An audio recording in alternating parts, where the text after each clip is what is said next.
Stage पर तशरीफ फरमा मोहम्मद सलीम साहब, कॉर्पोरेटर दूधगोली,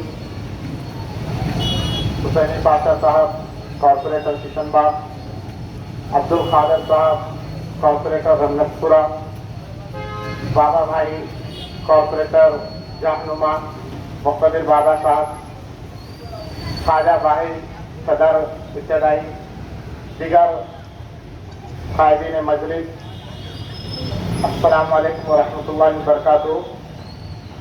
मेरे बुजुर्गों, दोस्तों और साथियों, इज्जतदार माँ और बहनों, आप इस बात से अच्छी तरह वाकिफ है कि मुल्क में पार्लियामेंट्री इलेक्शन होने जा रहे हैं।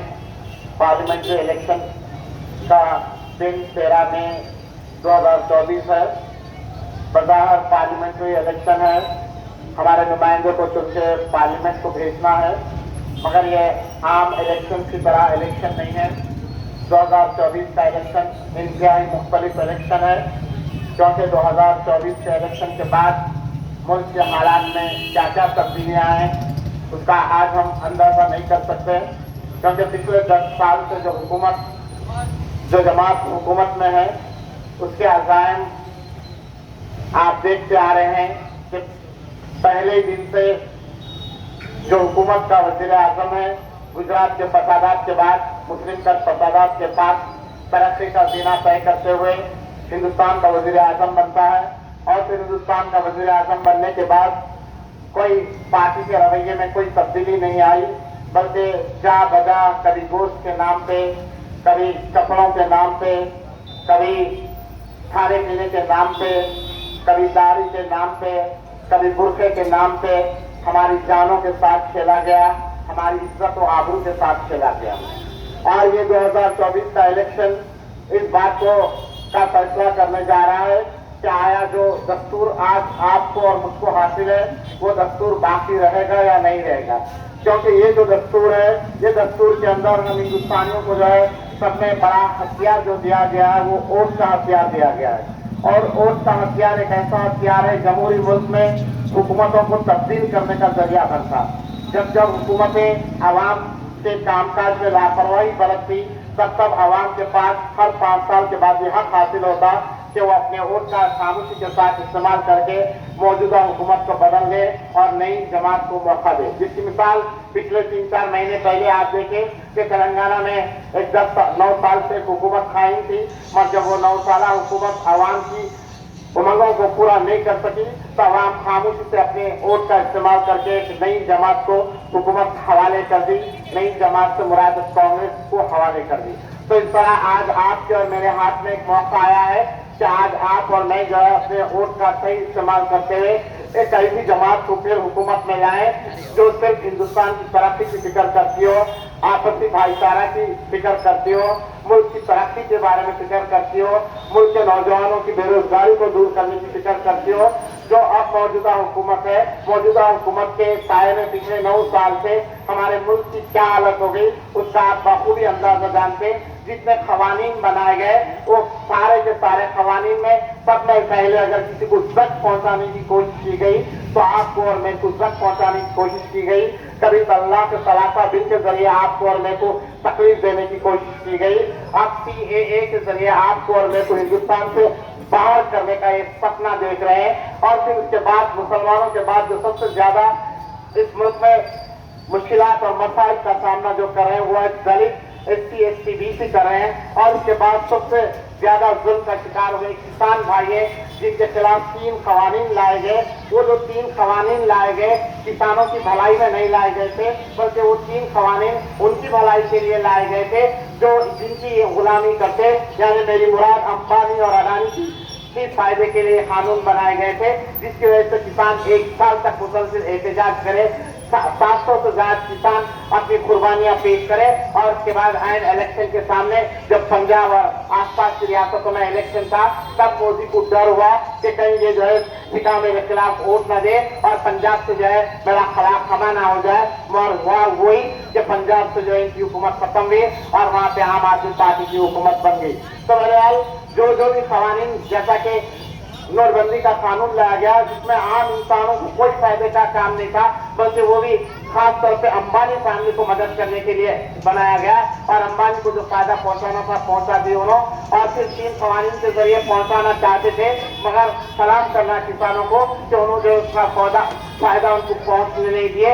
और इसके अलावा जितने कवानीन आज भी आ रहे हैं तरह तरह के, वो सारे के सारे कवानीन जो है आम इंसानों की भलाई के लिए नहीं आ रहे हैं, बल्कि सिर्फ और सिर्फ कुछ खानदानों की गुलामी के लिए आ रहे हैं। तो ऐसी हुकूमत जो हमारी भलाई की फिक्र ना करती हो, जो हमारी नौकरियों की फिक्र ना करती हो, जो हमारी तालीम की फिक्र ना करती हो। आपको मालूम है गुज़िश्ता साल तक 2 साल पहले तक हमारे बच्चों को प्री मैट्रिक स्कॉलरशिप मिला करती थी, जिसके जरिए जो है 5वीं तक के बच्चों को 1,000 रुपये स्कॉलरशिप आती थी और 6वीं से जो है बच्चों को 5,000 रुपये स्कॉलरशिप आती थी। स्कॉलरशिप के बदले में जो बच्चे मुसलमान पढ़ के आगे आने लगे तो इनको इतना डर हुआ 2 साल से जो स्कॉलरशिप बंद कर दिए। जहाँ जहाँ से हमको फायदा होता दिखाई देता वहाँ पे जो है इन्होंने स्टॉप लगा देते और उसको बंद कर देते। मौलाना आजाद एजुकेशन फाउंडेशन से स्कूल के लिए जो है हर मौके पे 20-20 लाख 30-30 लाख रुपए की फंडिंग होती थी माइनॉरिटी इंस्टीट्यूशन को। मौलाना आजाद फाउंडेशन को खत्म कर दिया गया। बहरहाल जहाँ जहाँ से मुसलमानों को कुछ राहत मिलने वाली होती वहाँ पे जो है पाबंदियां लगा दिए गए। इस तरह से ये हुकूमत न सिर्फ हमारी दुश्मन है, बल्कि ये हुकूमत SC ST BC की दुश्मन है। इसकी मिसाल मणिपुर है।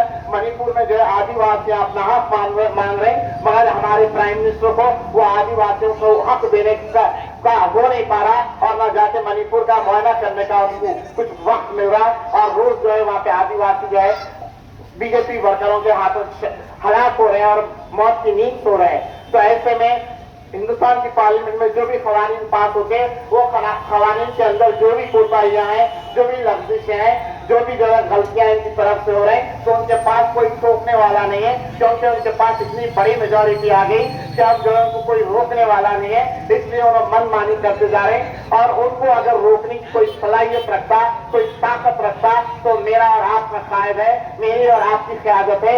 मेरी मुराद बैरिस्टर असदुद्दीन अवैसी साहब से है। बैरिस्टर असदुद्दीन अवैसी साहब की खास बात यह है कि वो जो है इंतहाई तालीम याफ्ता है। वो लंदन में जाके जो है बैरिस्ट्री की डिग्री हासिल करे, न सिर्फ लंदन में जाके बैरिस्ट्री की डिग्री हासिल करे, बल्कि कॉन्स्टिट्यूशन के एक आर्टिकल की जो है अच्छी स्टडी करे। और अल्लाह उनको एक ऐसा हाफिजा दिया, एक ऐसी मेमोरी पावर दिया कि पूरे आर्टिकल गिन के उन्होंने सुना देते और हिंदुस्तान के चप्पे चप्पे के हालात से उन्होंने अच्छी तरह वाकिफ है, क्योंकि वो जो है हिंदुस्तान के चप्पे चप्पे में जहाँ जहाँ पे जो है कमजोरों पे, दलितों पे, मुसलमानों पे, ईसाइयों पे, सिखों पे जहाँ जहाँ पे जुल्म होता वह सबसे पहले पहुंचने वाली अगर कोई क़यादत है तो आपकी और मेरी क़यादत है। बैरिस्टर असदुद्दीन अवैसी साहब की क़यादत है और बैरिस्टर असदुद्दीन साहब की क़यादत को सारा संघ परिवार जो है पार्लियामेंट में पहुंचने से रोकने की साजिशें कर रहा है और वो सारे के सारे इकट्ठा होकर जो है असदुद्दीन अवैसी साहब को पार्लियामेंट में पहुंचने देना नहीं चाह रहे। बज़ाहिर हमारे सामने एक औरत को लाके ठहरा कर दिया गया है,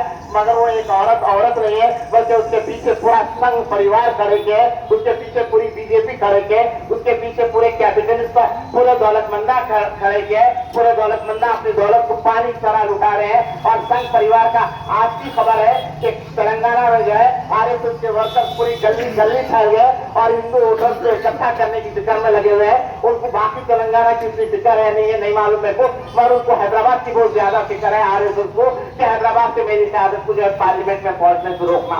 और सारे हिंदुस्तान के आदिवासियों की, दलितों की, SC की BC की नजर हैदराबाद पे पड़ी हुई है कि यहाँ के मुसलमान, यहाँ के जो है पसमानदा तबका क्या असदुद्दीन अवैसी को पार्लियामेंट को पहुंचाते या नहीं है। तो सारे हिंदुस्तान की नजर जब हैदराबाद की सियासत पे है, हैदराबाद हल्के के ऊपर है और सारे हिंदुस्तान की जो है पिस्ताई ताकतें मेरी क़यादत को रोकने की कोशिश कर रही है, तो ऐसे में आपकी और मेरी जिम्मेदारी पहले से ज्यादा बढ़ जाती। आप यहाँ जो बुजुर्ग बैठे हुए हैं वो इस बात से अच्छी तरह वाकिफ है कि जब पहली मरतबा सालार मोहतरम पार्लियामेंट को जा रहे थे तो इस इलाके में जो है 95% पोलिंग हुई थी, जिसमें हमारे बुजुर्गों के वोटों का हिस्सा बड़ा हिस्सा था, नौजवानों का बड़ा हिस्सा था और मेरी माँ और बहनों का तो सबसे बड़ा हिस्सा था। तो आज जो है एक बार फिर हमारे बुजुर्गों को, हमारे नौजवानों को और हमारी जो है माँ और बहनों को बड़ी भारी तादाद में बाहर निकल के मेरी क़यादत को कामयाब करने की जरूरत है। और बाद लोग जो लोग ये कहते हैं कि ये जो इलेक्शन है इससे मेरी जात को क्या फायदा है। भाई आप उसका अंदाजा नहीं कर सकते आपकी जात को क्या फायदा है। आज से 30-35 साल पहले ये रोड पे क्या था आप नहीं जानते। ये एक कच्ची रोड थी जहाँ पे कोई सही इंतजाम नहीं था, मगर मजलिस इत्तेहादुल मुस्लिमीन की मौजूदगी से जो है ये रोड एक बहुत बड़ी रोड बन सकी। आपके और मेरे घर को लाइट आ सकी, नल आ सका, आपको और मेरे को तरह तरह की सहूलतें मिल सकी। ना आपको जो है बल्दिया के ऑफिस को फिरना पड़ा, ना आपको इलेक्ट्रिक के दफ्तर को जाना पड़ा, ना आपको जो है वाटर वर्क के दफ्तर को जाना पड़ा, बल्कि हमारे यहाँ के जिम्मेदारान वाटर वर्क के दफ्तर की चक्कर मारे, लाइट के दफ्तर की चक्कर मारे, PWD की चक्कर मारे, रोड चलाए, पानी का इंतजाम करे, नल का इंतजाम करे। अगर आज यह मजलिस इत्तेहादुल मुस्लिमीन नहीं होती तो ये सारी सहूलतें आपको और मेरे को मैसर नहीं होती। इसी तरह अनगिनत सहूलतें आपको और मेरे को हासिल है। आपको और मेरे को 4% रिजर्वेशन हासिल है, आपको मेरे को ओवरसीज स्कॉलरशिप की सहूलत हासिल है। 4% के रिजर्वेशन से हर 100 बच्चों में से 6 आदमियों में से 4 मुसलमानों को नौकरी मिल गई, जिसका नतीजा ये है पुलिस डिपार्टमेंट में मुसलमान बच्चे दिखाई दे रहे हैं, गवर्नमेंट स्कूल्स में मुसलमान टीचर दिखाई दे रहे हैं, अदालतों में मुसलमान वकील दिखाई दे रहे हैं, दवाखानों में मुसलमान डॉक्टर दिखाई दे रहे हैं। तो जो 4% का रिजर्वेशन है वो भी आपके और मेरे इत्तेहाद की वजह से है, मजलिस इत्तेहादुल मुस्लिमीन की वजह से है। तो आपको और मेरे को जो है पहले से भी ज्यादा जो है इत्तेहाद का मुजाहरा करते हुए मजलिस इत्तेहादुल मुस्लिमीन को भारी अक्सरियत के साथ मुंतखब करने की जरूरत है। 13 मई के दिन सुबह के अव्वलीन सातों में आपको और मेरे को उठना है और अपने वोटों का ज्यादा से ज्यादा इस्तेमाल करने की कोशिश करना है। शुक्रिया। अब मैं ख्वाहिश करता हूँ